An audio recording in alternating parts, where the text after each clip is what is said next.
The deluge struck Willow Springs with the fury of heaven's own retribution, transforming the harsh frontier landscape into a churning cauldron of mud and mortal terror. Rain hammered against the weathered clapboard walls of Eleanora Whitfield's modest cabin like rifle bullets, fired by an army of vengeful angels, each droplet carrying within it the weight of impending catastrophe. Lightning tore through the obsidian sky with such savage violence that the very atmosphere seemed to shriek in agony, illuminating the endless prairie in stark, hellish bursts that revealed a world teetering on the precipice of chaos. Eleanora pressed her trembling spine against the rough-hewn oak door, her heart thundering against her ribs like a caged mountain lion, desperate for freedom. At 30 years of age, she had weathered countless tempests, both meteorological and human, but never one that threatened to obliterate the fragile existence she had painstakingly constructed from the ashes of lost deception and desperate maternal love. Her once pristine calico dress, normally arranged with the meticulous care of a woman who controlled every detail within her power, now hung in tattered ribbons from her harrowing flight across the thorn-infested countryside. In her quaking arms, she clutched 8-year-old Lucas, her son, though the question of whose son precisely represented a secret that had haunted her dreams and poisoned her waking hours for nearly a decade. The boy's cherubic face bore the swollen evidence of recent weeping, his small frame convulsing not from the mountain chill, but from the bone-deep terror that had driven them both through the midnight darkness like hunted deer fleeing a pack of wolves. Deep within her chest, beneath the hammering fear, a more primal emotion churned like molten iron, the protective fury of a mother whose child had been threatened. She could still hear echoing in her memory the cultured voice of the man who had delivered those threats, a voice that carried something disturbingly familiar beneath its veneer of educated refinement. There had been something in that tone, in the particular way he spoke about teaching lessons to those who didn't know their proper place, that made her skin crawl with a recognition she couldn't quite grasp. Thunder crashed overhead, with the resonance of divine artillery rolling across the valley, like the footsteps of approaching judgment. In the storm's wake came the sound that Eleanora had been dreading: hoofbeats. Not the steady, measured rhythm of a solitary messenger, but the irregular splashing and metallic clattering of multiple horses moving with deadly purpose through the tempest-lashed night. Then, emerging from the tempest's very heart, like some primordial spirit of the wilderness, a figure materialized from the void beyond the lantern's failing illumination. The stranger moved with the fluid grace of flowing water, each carefully placed step calculated to avoid betraying his presence to enemy ears. Rain had darkened his traditional buckskin clothing until the garments seemed to absorb light rather than reflect it, and his long obsidian hair was secured with an intricately beaded headband.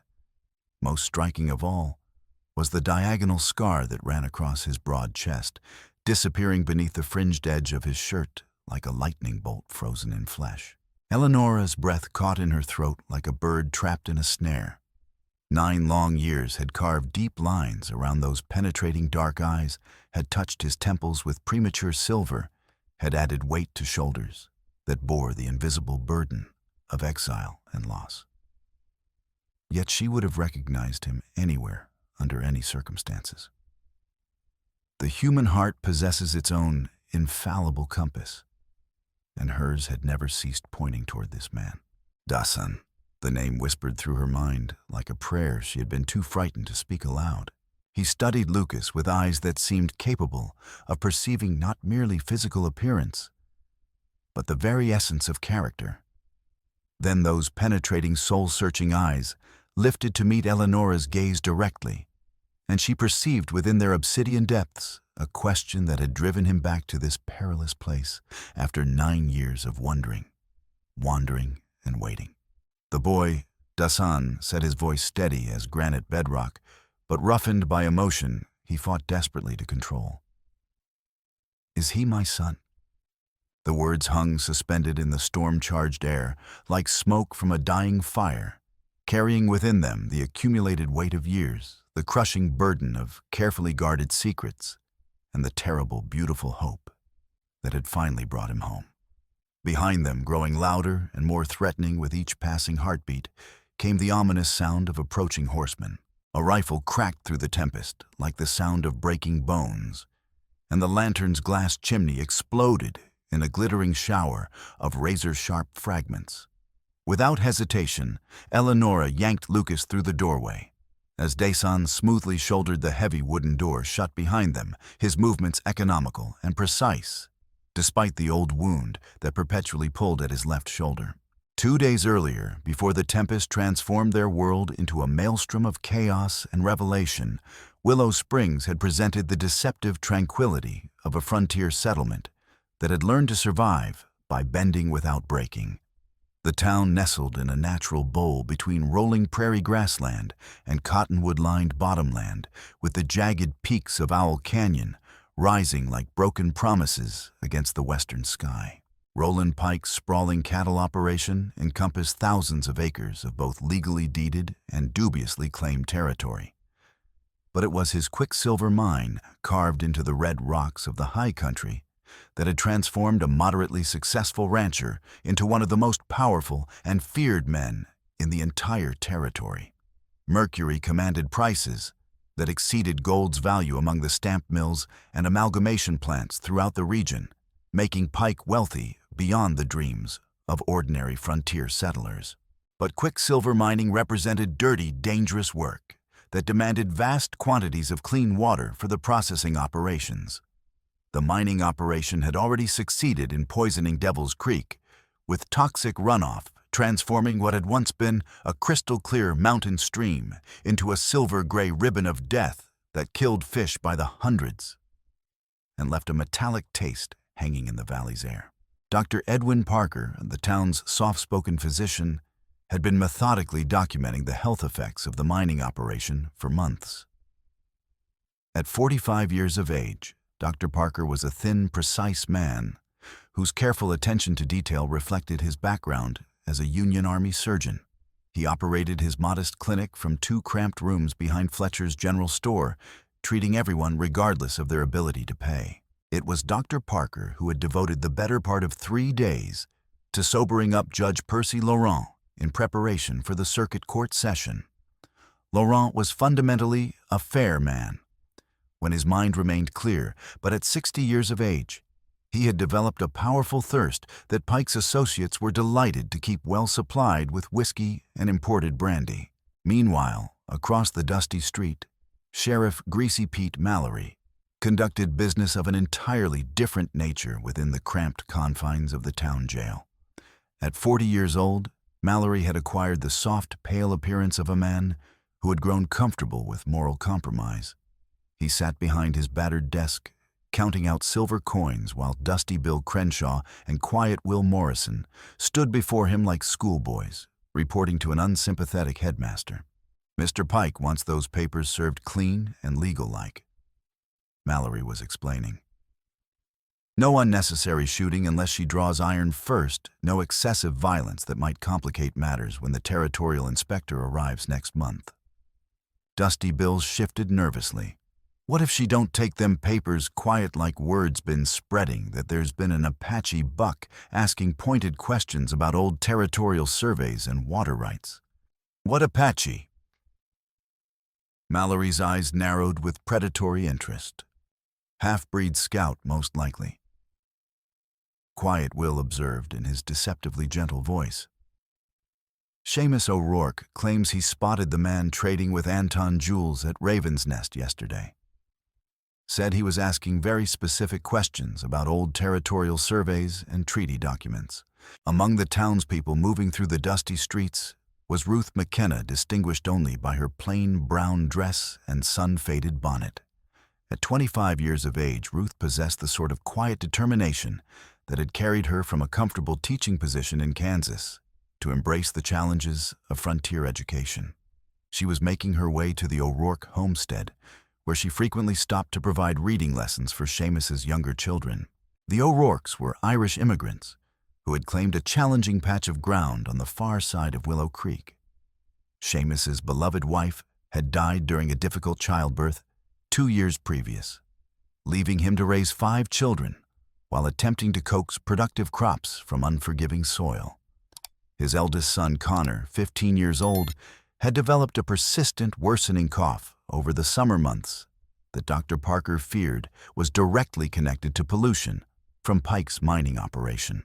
"It's that accursed dust from the mine," Seamus explained to Ruth as they watched Connor struggle with his breathing.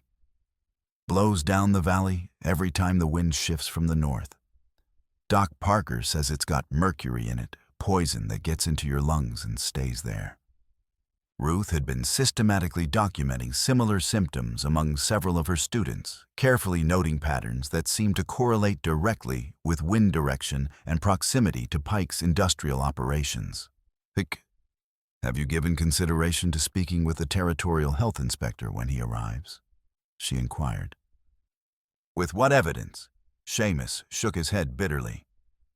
"Pike's got lawyers with fancy degrees and official papers with impressive seals, plus politicians throughout the territory in his pockets. What have I got to offer a sick boy mounting debts and land that decreases in value every day, that mine keeps poisoning the air we breathe?" Meanwhile, riding back into the valley after 9 long years of exile, came Dasan. The Apache warrior had established his temporary camp in a grove of ancient cottonwoods along the creek, perhaps a mile upstream from Eleanora's modest cabin. Traveling with him was his sister Ayanna, a woman of 30, whose dark eyes held the constant wariness of someone who had learned that survival often depended upon seeing trouble before it had the opportunity to see you. "This is pure madness," she told Dasan in their native tongue as they sat beside their carefully concealed fire. "The white men have not changed their fundamental nature during your absence. They will kill you without hesitation if they discover your presence here." Dasan stared into the dancing flames with eyes that held 9 years of accumulated regret and desperate longing. "I can no longer continue to live with this terrible uncertainty, this question that follows me everywhere like my own shadow. If the boy is truly mine, if Eleanora bore my child and has been raising him alone all these years while I wandered in exile, they had not undertaken this perilous journey merely to seek answers to personal questions. Wrapped carefully in oiled deerskin were documents that Dasan had spent years tracking down territorial surveys, from the 1850s correspondence between Indian agents and territorial officials, and most importantly, a complete copy of the original water-sharing agreement negotiated between several Apache bands and the first white families to establish permanent settlements in the valley. The agreement, hammered out during the summer of 1855, had represented a genuine attempt at peaceful coexistence. It granted specific water rights to certain settler families, including the Whitfields, while preserving seasonal access for the Apache bands that had used the creek for countless generations. It was a fair compromise, crafted by honorable men on both sides, who believed that mutual accommodation could triumph over suspicion and violence. Now Pike wanted those water rights for himself, and he was prepared to use forged documents, corrupt officials, and outright violence to achieve his goals. What he did not know was that Dasan carried proof capable of exposing his entire criminal enterprise. The owl called again, closer this time, and Ayanna tensed beside the dying fire. "Someone approaches through the darkness," she whispered urgently. The rider burst into their small clearing like a human cannonball. Lucas Whitfield mounted bareback on his mother's aging chestnut mare, his young face streaked with tears and dirt from a wild ride through the darkness. The boy pulled up short when he found himself confronting 2 Apache figures seated beside a campfire, his eyes wide with fear and confusion, but his jaw set with determination. "Please," he said, his voice breaking with exhaustion and terror. "I need help. They hurt my mother badly, and I don't know where else to turn." Dasan stepped forward into the firelight, his rifle lowered, but ready. Something in the boy's face, the determined set of his jaw, despite his fear, the way he held himself erect, despite exhaustion, called to a recognition that went deeper than logic or conscious reasoning. "Who hurt her, boy? Tell me exactly what happened." Lucas wiped his nose with the back of his hand, fighting to control his emotions. Pike's men came to serve papers about an hour after sunset, but Ma wouldn't accept them. She said they were lies, written on fancy paper. Then the quiet one, the man with the pale eyes, he struck her with his whip when she tried to get between them and me. The boy's voice grew stronger as he continued. But it wasn't just them. Pike himself was there, and when Ma refused to sign, he said something that made my blood run cold. He said she needed to learn her proper place, just like he'd taught others who forgot where they belonged. The way he said it. There was something about his voice that seemed to frighten Ma more than the whip. Dasan felt ice water replace the blood in his veins. Those words, that particular phrasing about teaching lessons to those who didn't know their place. He had heard them before 9 years ago, spoken by the cultured voice of a masked leader who had orchestrated his beating. "Where is your mother now?" Dasan asked, already moving toward his horse. "At the cabin, trying to hold them off with the old shotgun. But she can't fight them all by herself." They rode hard through the darkness, following game trails that avoided the main roads where Pike's men might be watching. Behind them, Ayanna efficiently erased all traces of their camp. The sound that brought Dasan and Lucas to the edge of the cottonwood grove was not gunfire, as they had feared, but the crack of a whip and a woman's sharp cry of pain. Through the gathering dusk, they could see Eleanora's cabin clearly, its windows glowing with lamplight. 3 men stood in the muddy yard, Dusty Bill holding the reins of their horses, Quiet Will with his quirt coiled and ready, and Roland Pike himself immaculate despite the threatening weather. At 50 years old, Pike possessed the kind of presence that commanded attention and respect, or at least fear.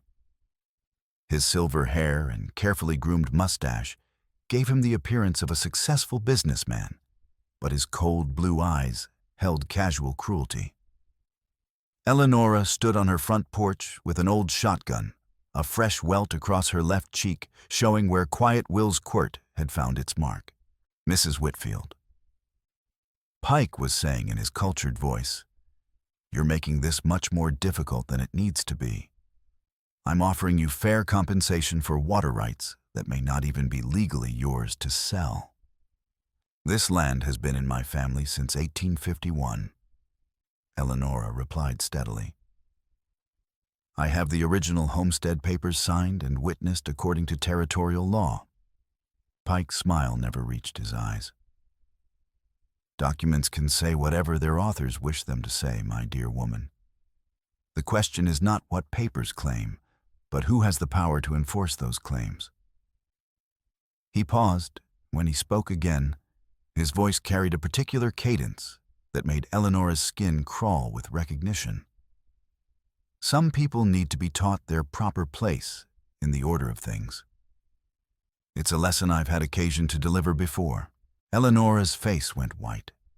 There was something in that phrasing, that tone of voice, that awakened a memory she had tried desperately to suppress the night, 9 years ago when she had listened from her hiding place, as masked men beat Dasan, their leader, speaking in precisely that cultured, educated tone about teaching lessons to those who forgot their station. "You leave Lucas out of this," she said, her voice tight with sudden understanding and terror. "He's just a child. Children have a way of getting hurt when their parents make poor decisions." Quiet Will observed. "Accidents happen especially to young ones who don't know better than to run around alone after dark." That was when Dasan decided he had heard enough. The Apache warrior materialized from the shadows beside the cabin, like smoke given human form, his Winchester rifle coming up with deadly precision. "The only accident here will be what happens to anyone who threatens that boy or his mother." All 3 men spun toward the sound of his voice hands reaching for weapons, but they found themselves looking down the barrel of a rifle held by someone who clearly knew how to use it. Pike's face went through a series of expressions, surprise, recognition, and finally, a kind of twisted satisfaction. "Well, well, the prodigal savage returns. I should have known you'd turn up eventually, sniffing around where you don't belong." "I belong here more than you do, Pike," Dasan replied, his rifle never wavering. This land was shared territory according to legally binding treaties long before you arrived with your greed and your poison. Something in the way he said those words made Pike's eyes narrow with speculation. He looked from Dasan to the cabin where Eleanora stood frozen. Then his gaze moved to the shadows where Lucas had emerged. How absolutely fascinating. Pike murmured, his smile taking on a particularly unpleasant quality. I wonder, does the boy know who his real father is? Does he understand what his mother was doing in the woods 9 years ago with a savage who should have stayed where he belonged? Lightning split the sky with brilliant intensity, and thunder followed immediately. The first fat raindrops began to fall. This isn't over, Pike said, backing toward his horse. I'll have that water one way or another, and I'll see that Apache hang for threatening white men with weapons.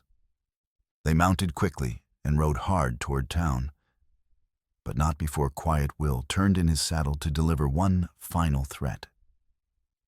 Enjoy your victory while it lasts, Apache. Come morning, half the territory will be hunting you. They were gone, swallowed by the darkness and approaching storm. Dasan lowered his rifle and looked toward the cabin where Eleanora and Lucas stood in the doorway. Mama, Lucas said finally, his young voice cutting through the tension. Is he really my father? Eleanora closed her eyes for a heartbeat, and when she opened them again, Dasan saw in their depths all the pain and hope she had carried for 9 long years. Yes, Lucas, this is your father. They moved inside as the storm unleashed itself upon the valley. The interior felt like a refuge, but all three understood that it was only temporary sanctuary. Lucas stood in the center of the room, looking between his mother and the man revealed as his father. Why didn't you tell me? Lucas asked.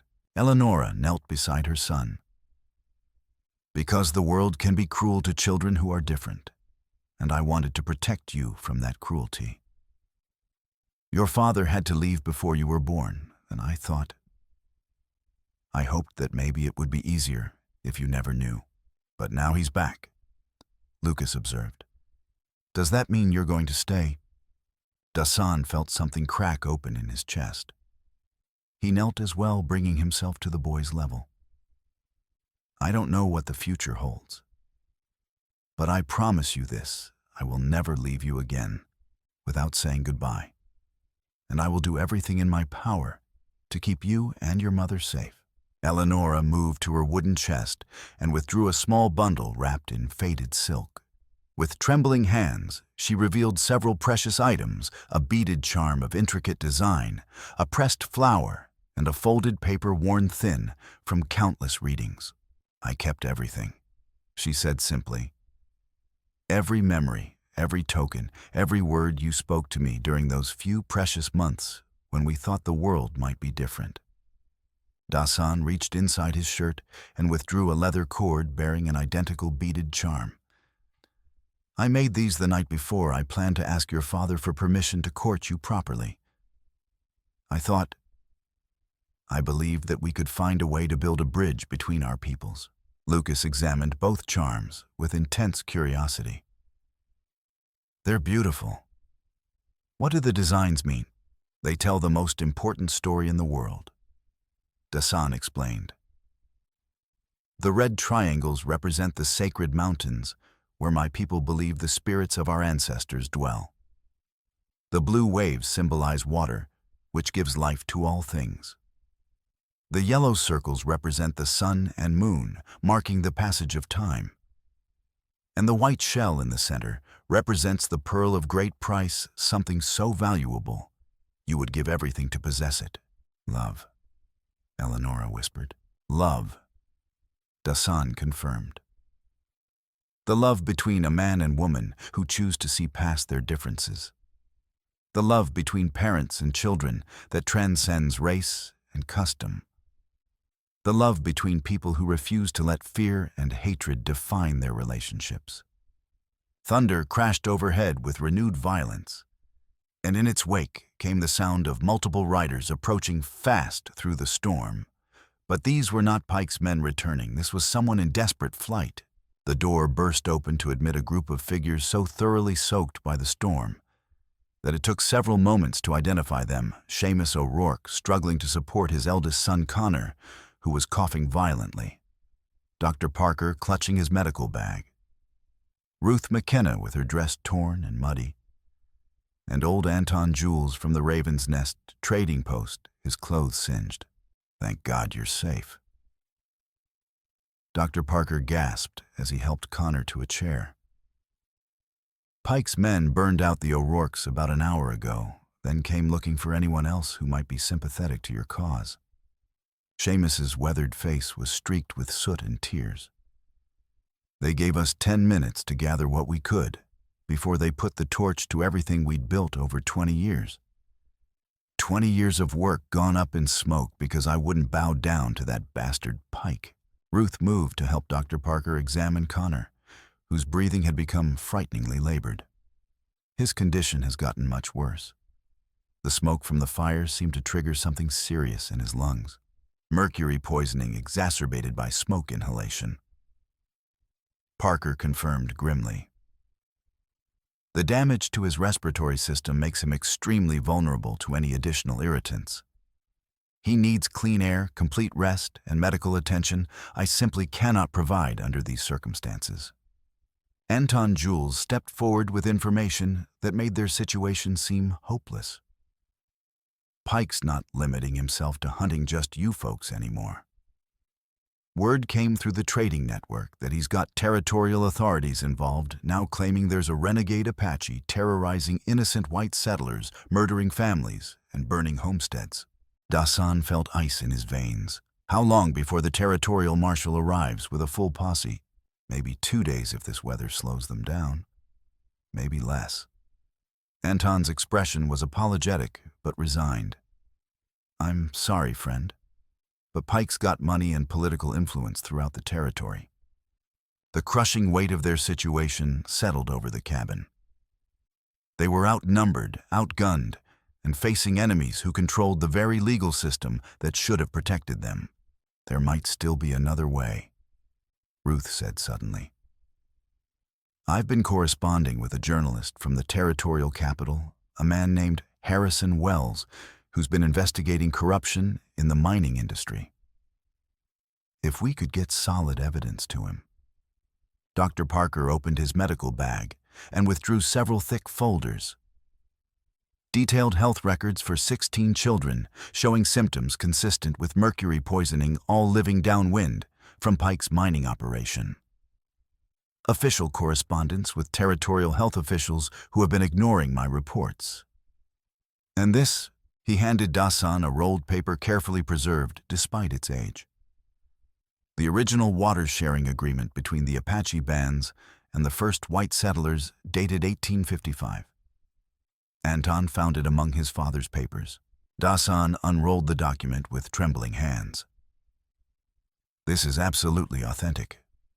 This proves that the water rights Pike claims belong legally to families like the Whitfields, and that my people retain seasonal access as guaranteed by territorial treaty. But how do we get this evidence to someone who can act on it?" Seamus asked practically. "Pike's got every road watched."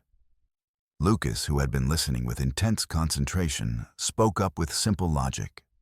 "What about the old Apache trail through Devil's Canyon, the one that comes out behind the church in town, if we could reach Judge Laurent when he's sober?" Dasan looked at his son with new respect. "The trail is extremely treacherous. Narrow ledges, loose rock places where one false step means certain death. And even if we survive the journey, there's no guarantee Laurent will be coherent enough to hear our case. He's been trying to sober up for 3 days, Dr. Parker said hopefully. "I think he understands his reputation is on the line. If we can present him with evidence this compelling..." "It's our only chance," Eleanora declared with finality. "Pike will never stop hunting us, and the territorial marshal will arrive soon. We have to act now." They began planning with desperate efficiency. The trail through Devil's Canyon would allow them to reach town undetected. The evidence they carried might convince Judge Laurent to act. "We leave within the hour," Dasan decided. Travel light, bring only what we absolutely cannot do without. And remember, once we start down that trail, there will be no turning back. The storm had begun to weaken, leaving behind a world washed clean but treacherous. The group of 8 travelers made their way carefully through rocky terrain toward Devil's Canyon, and their movements coordinated with desperate precision. Dasan led the way, his knowledge of the ancient Apache trail proving invaluable as they navigated passages invisible to white men's eyes. Behind him came Connor O'Rourke, supported by his father, when the boy's breathing became too labored. Dr. Parker followed closely, his medical bag secured, and his eyes constantly monitoring his patient. Ruth had proven surprisingly capable in the wilderness, helping Lucas navigate treacherous sections, while Eleanora and Anton Jules brought up the rear, carrying their precious evidence. The trail itself was a masterwork of indigenous engineering, following natural contours and ancient rock formations. In places, it was so narrow, they moved in single file, pressing against the stone wall, while their feet found purchase on ledges barely wider than a man's boot, with nothing but empty air and a fatal drop on the other side. How much farther? Ruth asked during a brief rest, her voice controlled despite the fear in her eyes, when she looked down at the canyon floor hundreds of feet below. We're approaching the halfway point. Dasan replied, his breathing labored from altitude and pace. The most dangerous section still lies ahead, a stretch where the trail crosses an exposed cliff face with no cover if Pike's men spot us. Connor had been growing steadily weaker as they climbed into thin mountain air. The combination of mercury poisoning and physical demands was taking a terrible toll. Dr. Parker's face was grim as he examined the boy during their rest. He needs immediate medical attention that I cannot provide here, Parker said quietly. If we don't get him to proper facilities soon, I'll make it. Connor interrupted hoarsely. I won't be the reason Pike escapes justice. You get that evidence to Judge Laurent and make sure he understands what that bastard's mine has done to me and all the other children. Seamus placed a protective hand on his son's shoulder, his eyes bright with unshed tears. You'll make it because you're an O'Rourke, and we're too stubborn to die when there's work to be done. They resumed their climb as the sun rose higher, its rays penetrating the canyon's shadows and revealing the true scope of the dangerous landscape. Far below, they could see the silver thread of Willow Creek, and beyond that, smoke rising from Pike's mining operation like a permanent stain against the morning sky. It was Lucas who first spotted the riders. There, he said urgently, pointing toward a dust cloud moving along the main road. At least 6 of them, maybe more. Dasan studied the distant figures through eyes trained by years of survival. Pike's men. They're moving fast, probably trying to reach town before we do. But their immediate concern became more pressing when the sound of voices echoed up from the canyon floor below. A patrol of Pike's men had spotted something suspicious and were investigating the base of the cliff. The fugitives froze against the rock wall, hardly daring to breathe, as harsh voices discussed search patterns and reward money. They ain't come this way, one voice declared. Trail's too dangerous for city folk and a sick kid. Pike says check everywhere, another replied. That Apache knows these rocks better than we do. For 3 agonizing hours, they remained pressed against the stone, listening to the searchers below. Connor's breathing became increasingly distressed, each labored gasp echoing off the rock walls. Dr. Parker made desperate gestures for silence, while administering what little help he could from their precarious position. Finally, the voices faded as the search party moved on, but the delay had cost them precious time and pushed Connor's condition to a critical point. Dr. Parker made a grim assessment the boy needed immediate rest and treatment, or he might not survive the journey. We have to get him down from here, Parker whispered urgently. His lungs are failing. They had no choice but to continue carrying Connor when necessary, and praying they could reach town before it was too late. The next section of trail tested them all beyond their limits. The path narrowed to less than 2 feet in width, with loose scree that shifted treacherously underfoot and gusts of wind that threatened to sweep them from the ledge entirely. Connor stumbled twice during this harrowing passage, saved only by his father's reflexes and the safety rope Dasan insisted they use. "Don't look down," Ruth advised Lucas as they edged across a particularly exposed section. "Keep your eyes on the rock wall and trust your feet." They were 3/4 across the most treacherous cliff face when disaster struck. A section of loose rock gave way under Anton Jules's weight, sending stones cascading down with a sound like gunfire. The old trader windmilled his arms, desperately fighting for balance. And for one heart-stopping moment, it seemed certain he would fall. Eleanora lunged forward without hesitation, grabbing Anton's arm and hauling him back against the rock wall with desperate strength. But the movement caused her to lose her own footing, and suddenly she was sliding toward the edge, her fingers scrabbling for purchase on smooth stone. Dasan moved with striking snake speed, his hand clamping around Eleanora's wrist, just as she began to fall. For what seemed like eternity, they hung suspended over the void, his injured shoulder screaming in protest as 9-year-old scar tissue tore open under the strain. "I've got you," he gasped through gritted teeth, blood beginning to seep through his buckskin shirt. "Trust me completely." Working together, they managed to pull Eleanora back to safety. But the effort left Dasan pale and shaking from blood loss and excruciating pain. Ruth quickly tore strips from her petticoat to fashion a makeshift bandage while Dr. Parker did what he could to staunch the bleeding. "How serious is the injury?" Eleanora asked, her face white with concern. "Serious enough," Parker replied grimly. "He's lost significant blood, and that shoulder requires proper surgical attention. But we can't stop here, we're too exposed." They pressed on with Dasan gritting his teeth against waves of pain that threatened to buckle his knees with each step. Blood loss was making him dizzy and weak, but determination and the knowledge that his family's survival depended upon his leadership kept him moving forward. It was nearly noon when they finally reached the outskirts of Willow Springs, approaching cautiously from behind the small white church. Pastor Williams was working in his garden when the bedraggled group emerged from the rocks like refugees from disaster. And his hand moved instinctively toward the pistol beneath his coat before recognizing Dr. Parker. "Easy, Pastor," Dr. Parker called softly. "It's Edwin Parker. We desperately need your help." The young minister relaxed when he recognized the town's physician, but his eyes widened when he took in the mixed group of white settlers and the Apache warrior. "Dr. Parker, what in God's name is happening? Pike's men have been through town 3 times since dawn, claiming they're searching for dangerous criminals. They're saying you people murdered Sheriff Mallory and burned down the O'Rourke homestead." "The complete lies," Eleanora declared firmly.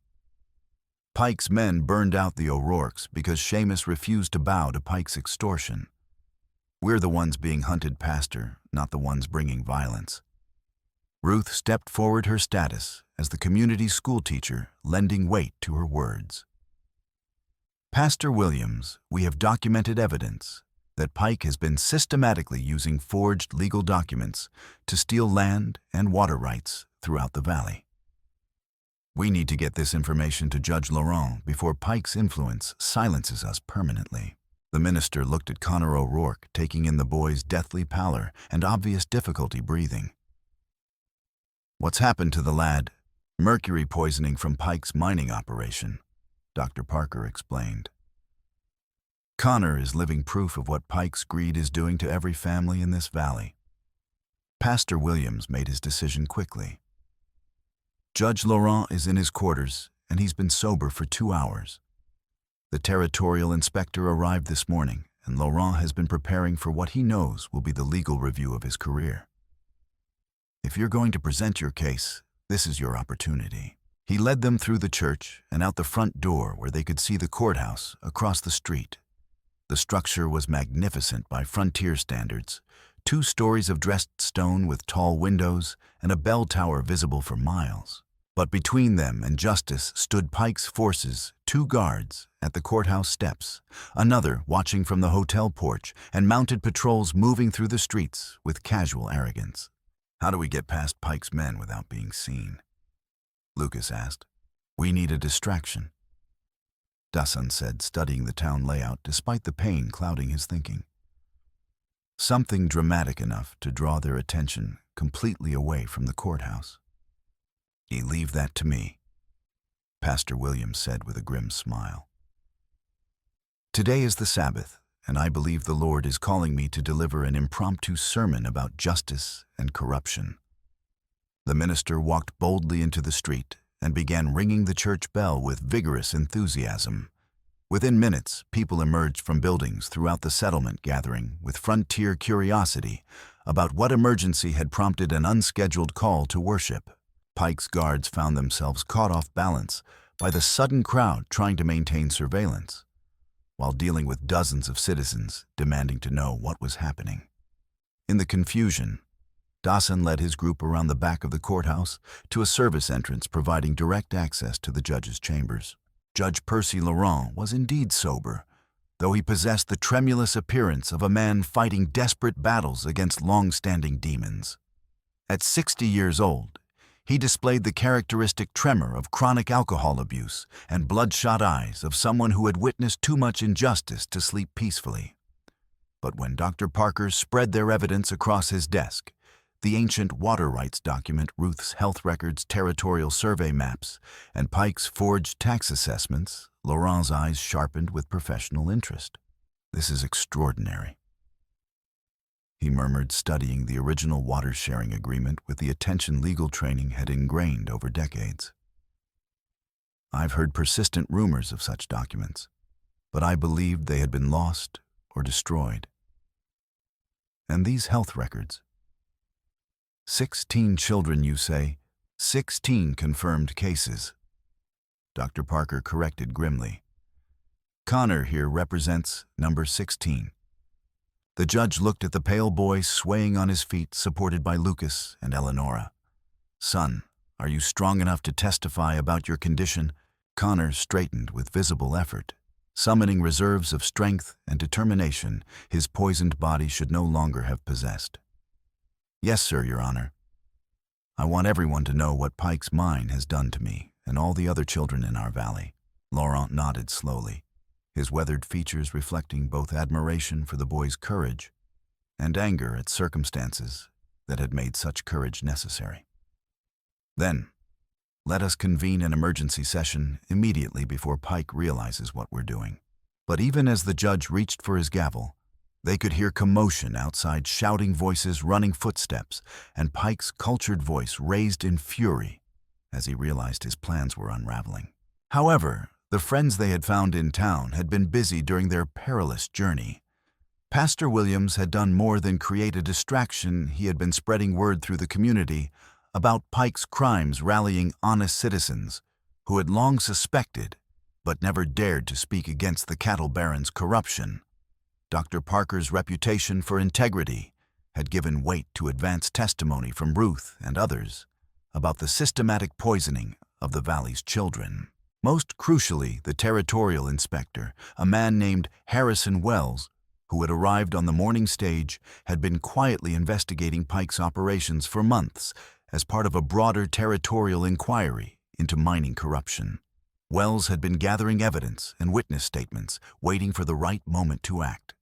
The arrival of Dasan's group with their documented proof provided exactly the ammunition he needed.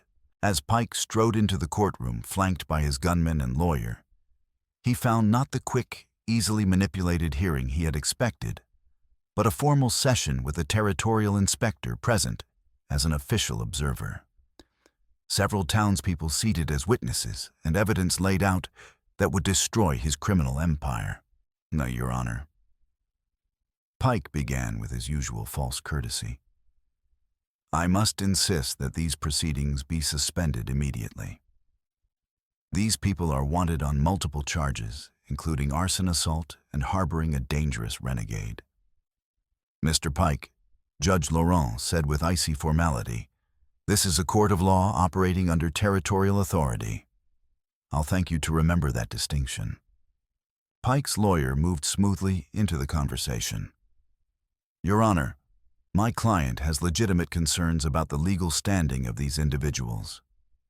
Perhaps it would be advisable to postpone proceedings until proper warrants can be served. It was an obvious delaying tactic, and Laurent was too experienced to miss the strategy. His face hardened with resolve that had been absent from his recent decisions. The court recognizes the urgent nature of this matter, he declared formally. I hereby grant emergency jurisdiction to hear testimony regarding serious allegations of document forgery, environmental crimes, conspiracy to defraud the territorial government, and systematic violations of treaty obligations.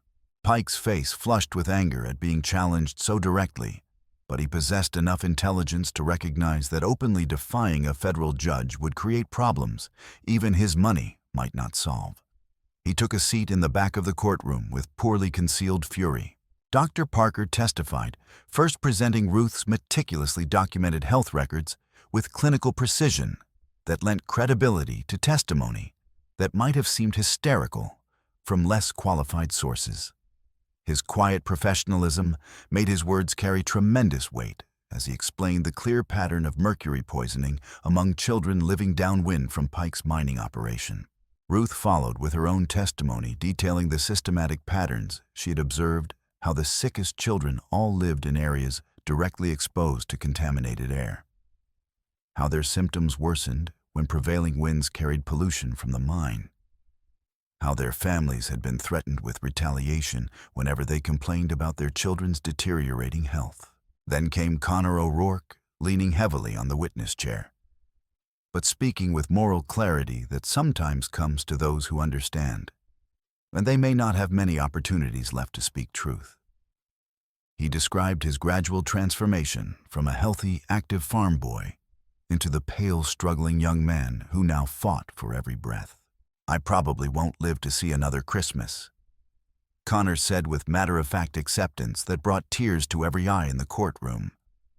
But if my testimony here today can help prevent other families from going through what we've endured, then maybe my life will have served some worthwhile purpose. Even Pike's lawyer seemed moved by the boy's quiet courage, though he maintained professional composure. Judge Laurent made careful notations throughout Connor's testimony, his hands steady now as he focused on the solemn duty he had sworn to uphold. Eleanora testified about the water rights document with passionate eloquence, explaining how it had come down through her family's carefully preserved records and what it proved about legitimate ownership of resources Pike was attempting to steal through fraudulent legal maneuvers. Her words carried the unmistakable ring of truth, supported by documentary evidence that spoke for itself. Finally, Dasan took the witness stand, his commanding presence filling the courtroom despite his obvious injuries and the hostility emanating from Pike's faction. He spoke about the Apache pictographs on the water-sharing agreement, translating their meaning with the authority of someone who had grown up learning these ancient symbols from tribal elders, explaining how they proved his people's historic claim to seasonal access to water sources Pike was attempting to monopolize. The white men who negotiated and signed this agreement were honorable people, he said, looking directly at Pike. They understood that this land was vast enough for all of us if we approached it with mutual respect and willingness to share its bounty. But honor is apparently a concept that some men simply cannot comprehend. Pike's lawyer objected repeatedly throughout Dasan's testimony, questioning his legal standing to appear before a territorial court, challenging the authenticity of documents preserved by Apache oral tradition, and arguing that current territorial law did not recognize Native American land claims that predated official statehood. But Judge Laurent overruled every objection with growing confidence, his anger at Pike's attempted intimidation giving him strength to resist pressure that had previously proven overwhelming. When all testimony had been completed, Laurent called for a brief recess to review the extensive evidence. Pike immediately approached the bench with his lawyer, his voice carefully controlled, but his fury barely contained. "Your Honor," Pike said with false reasonableness, I sincerely hope you understand the serious implications of ruling against legitimate business interests based on nothing more than obviously biased testimony of savages, malcontents, and known criminals. The territorial governor takes an extremely dim view of judges who allow sentiment and outdated treaties to interfere with economic development. Judge Laurent looked up from the documents spread before him, his eyes clearer and more focused than they had been in months. Mr. Pike, are you actually attempting to influence this court's judicial decision through barely veiled threats? Not threats at all, Your Honor. Pike replied smoothly, though his mask was beginning to slip.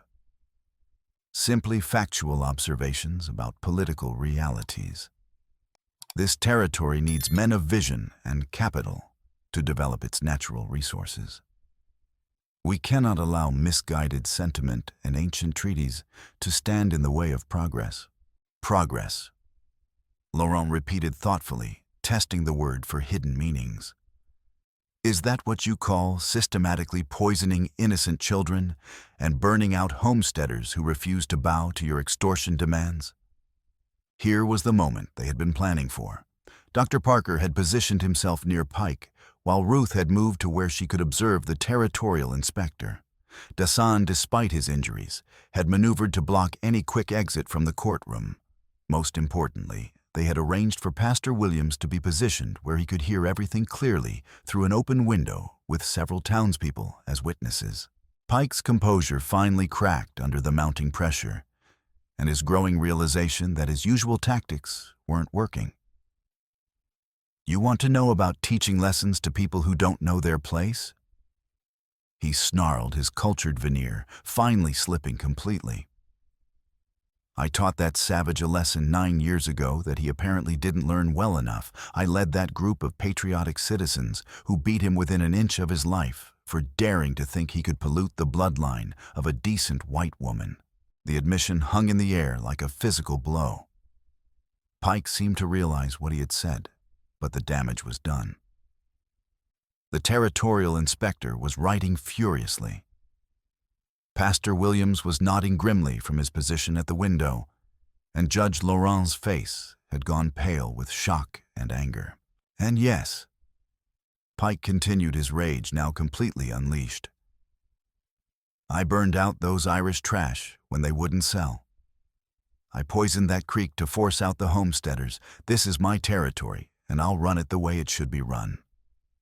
No half-breed savages, no stubborn farmers, no weak-minded judges are going to stop me from building the empire this land deserves.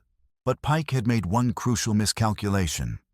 In his arrogance and fury, he had failed to notice that Territorial Inspector Harrison Wells had quietly positioned himself with a clear view of the entire proceedings.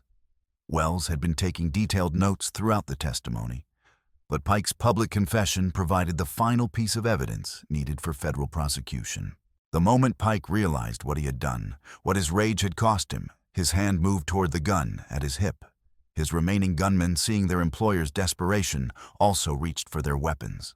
I think, Pike said quietly, his voice carrying a note of finality, that this court has heard enough lies for one day. The explosion of gunfire that followed would be remembered in Willow Springs for generations. Pike drew his pistol with smooth precision, aiming directly at Judge Laurent, with clear intent to silence the one man who could destroy his empire. But Dasan was already in motion despite his wounded shoulder and blood loss, his warrior's reflexes honed by years of survival, where reaction time meant the difference between life and death. The Apache warrior's rifle stock caught Pike's wrist with devastating accuracy, just as the cattle baron's finger tightened on the trigger, deflecting the shot upward into the courthouse's wooden ceiling. But Pike's other gunmen were already firing in desperate attempt to shoot their way out of an impossible situation.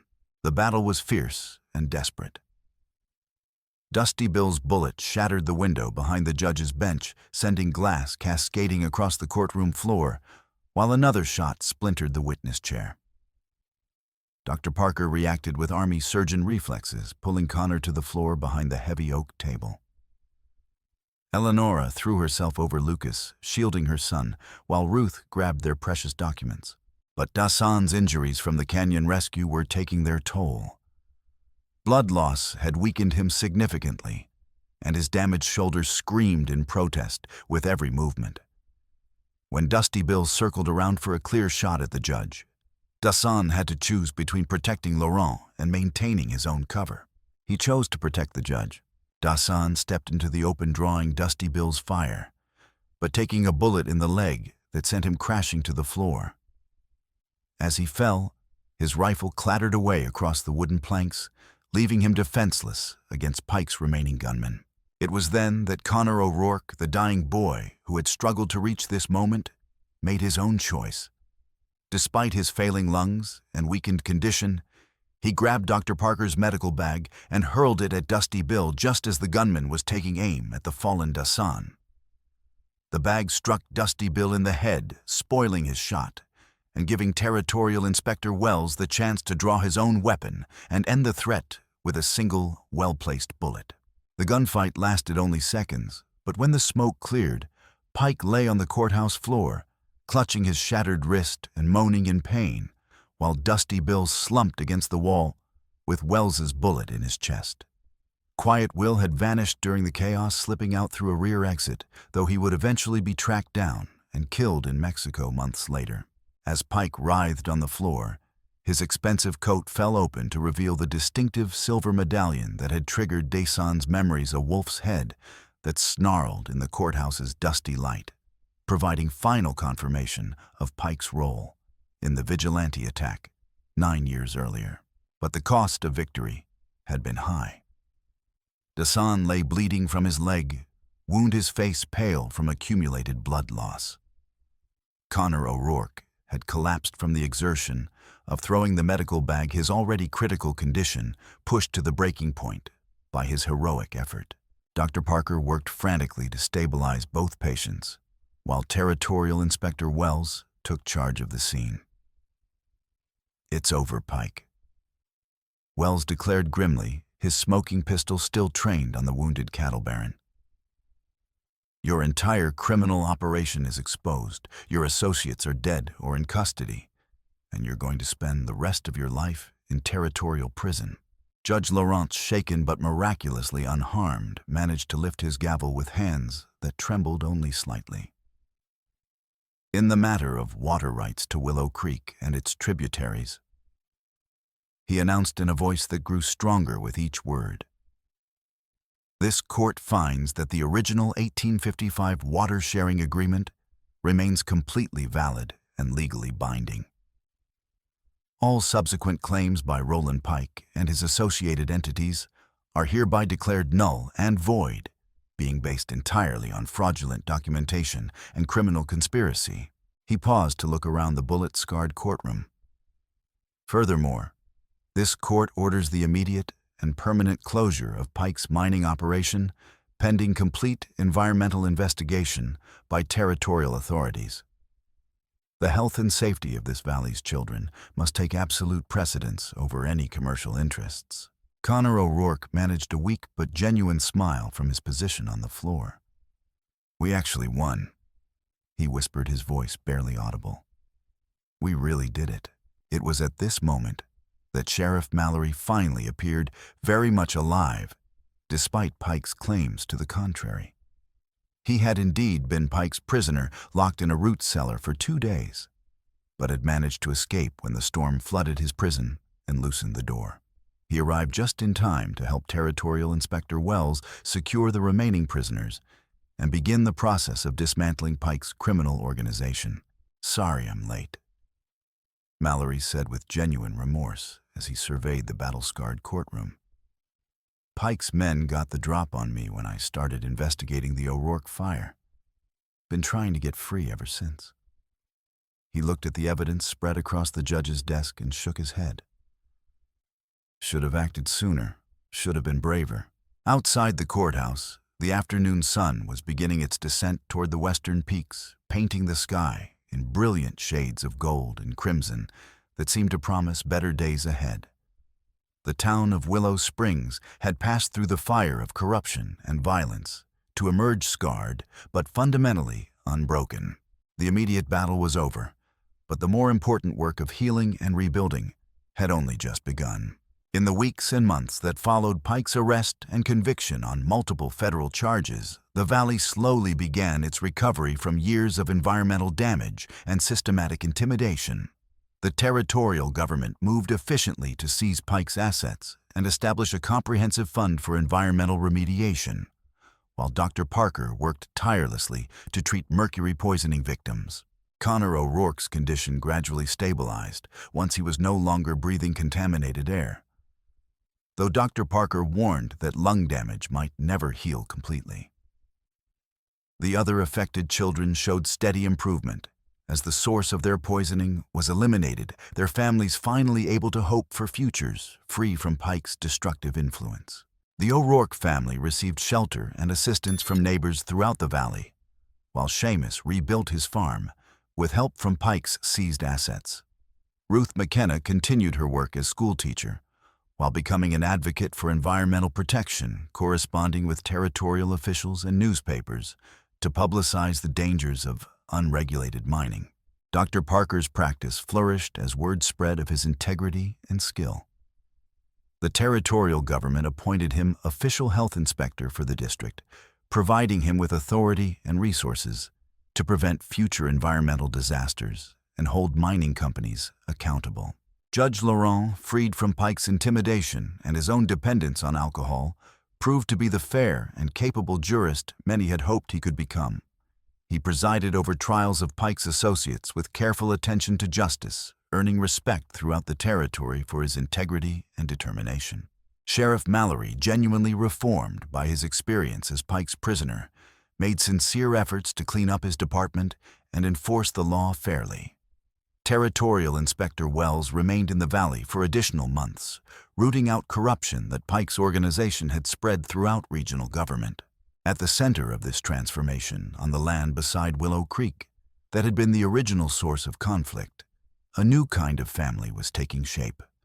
Eleanora Whitfield now, legally Eleanora Whitfield Dasan, thanks to territorial court recognition of their common-law marriage, worked to rebuild not merely her destroyed cabin, but her entire life on a foundation of truth rather than protective lies.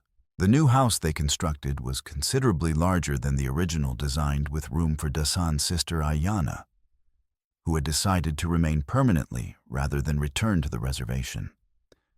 The expanded dwelling also included space for occasional visitors who came seeking Dasan's expertise in matters relating to Apache culture and territorial law.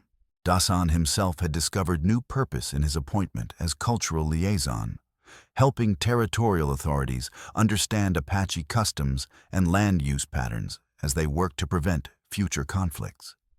His unique knowledge of both worlds made him invaluable in negotiations throughout the region, and he traveled frequently on official business, always accompanied by his family, as he had promised Lucas. But it was his developing relationship with his son that provided Dasan with the greatest joy and satisfaction. Lucas, now fully aware of his mixed heritage and the complex history that had shaped his family, threw himself enthusiastically into learning skills and traditions of both his Apache father and his white mother's culture. He proved remarkably adept at tracking wilderness survival and ancient pictographic writing, while excelling in academic subjects Ruth taught in her expanded school. "Will you teach me to make one of those beaded charms?" Lucas asked one evening as they sat beside the creek watching sunset paint the water in brilliant shades of gold and amber. Dasan smiled and picked up a smooth stone from the creek bank, demonstrating the precise movements required for working with tiny beads and delicate thread.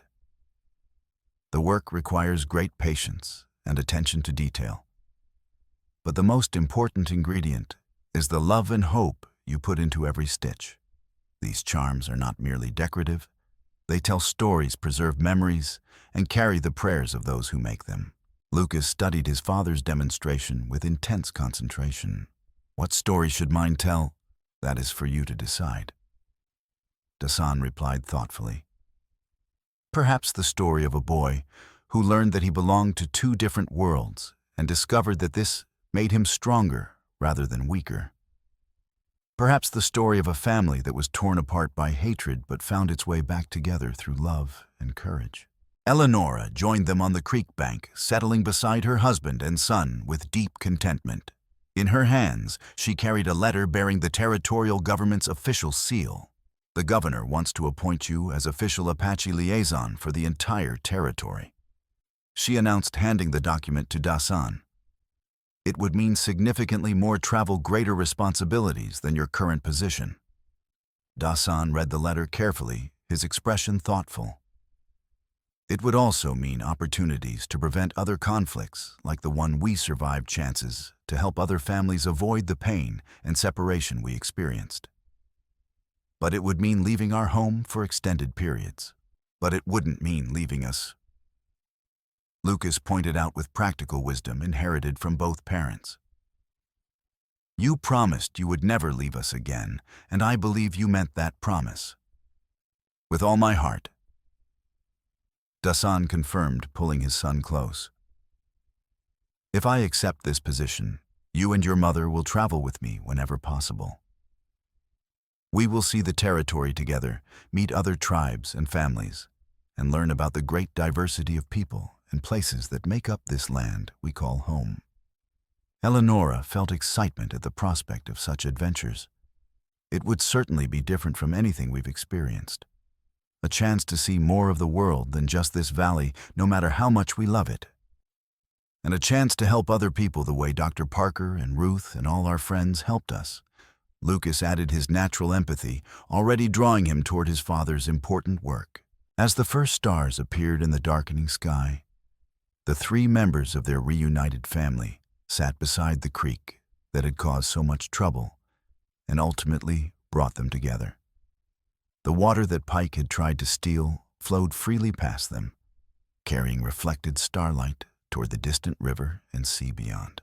Somewhere in the darkness, an owl called from the ancient cottonwoods, its voice joining the gentle symphony of night sounds that spoke of a land finally at peace. The valley that had been torn apart by greed and hatred was slowly healing, and in that healing lay the promise of a better future for everyone who chose to build their lives on foundations of justice, cooperation, and mutual respect. There's one more thing, Dasan said softly, reaching into his shirt to withdraw a leather pouch that had traveled with him through all his years of exile. From it, he drew a small object, wrapped in softest deerskin, another beaded charm identical to the ones that had helped reunite their family. I created this on the final night before I was driven from the valley. He explained, his voice heavy with memory. I had planned to give it to your mother as a promise of my love and commitment. But events prevented that ceremony. I have carried it with me through every mile of wandering and every moment of doubt as a reminder of what I had lost and what I hoped someday to find again. He placed the charm gently in Lucas's small hands, where it seemed to glow with inner light. All three together form a complete set that tells our family's entire story. The separation that broke our hearts, the struggle to survive, and hope for reunion, and the love that finally brought us back together despite every obstacle placed in our path. Lucas carefully threaded the precious charm onto a leather cord and hung it around his neck, joining his parents in wearing symbols of their unity and shared commitment to facing whatever challenges the future might bring. What happens now? He asked, his young voice carrying both excitement and uncertainty about adventures ahead. Dasan looked out over the valley that had witnessed so much pain and triumph, his voice filled with quiet confidence. Now we build the future we want to see, taking the lessons we learned from our struggles and using them to help others who face similar challenges. We honor the past by creating something better for those who come after us, and we do it together. Eleanora added firmly, taking both her husband's hand and her son's hand in her own. Whatever challenges await us, whatever adventures lie ahead, whatever difficulties we may encounter, we face them as a family united by love and commitment to justice. The creek continued its eternal journey toward the sea, carrying with it the hopes and dreams of all who lived along its banks. In its clear, unpolluted waters, the future reflected back, like a promise, clean, bright, and filled with infinite possibilities for those brave enough to reach for them. Pike's trial in the territorial capital several months later became a landmark case that established important precedents for environmental protection and corporate accountability throughout the Western Territories. The evidence against him was overwhelming: systematic document forgery, bribery of public officials, environmental crimes, violating federal law, attempted murder conspiracy to defraud the territorial government, and his confession to leading the vigilante attack on Dasan 9 years earlier. Pike was sentenced to 25 years in territorial prison, with additional federal charges pending. His vast empire of corruption was dismantled piece by piece, assets distributed to compensate victims and fund environmental restoration that would continue for years. The mine was permanently closed and its site carefully restored according to the best environmental practices available, though experts warned it would take decades for the land to fully recover. A monument was erected near the former entrance to commemorate children who had suffered from mercury poisoning and serve as permanent warning about the dangers of unchecked industrial exploitation. As winter gave way to spring, the Whitfield Dasan family prepared for their new life. As Dasan accepted the territorial appointment, their belongings were packed into a sturdy wagon designed for long-distance travel, along with supplies for journeys ahead and carefully chosen gifts for various tribes and communities they would visit. The morning of their departure was crisp and clear, with first hints of warmth in the air and promise of new growth visible in tiny green shoots emerging from soil along the creek bank. Half the town turned out to see them off, including Dr. Parker Ruth McKenna, the entire O'Rourke family, Judge Laurent Sheriff Mallory, and dozens of other friends and neighbors who had supported them during their struggle. "You must promise to write regularly," Ruth said to Eleanora as they exchanged final embraces.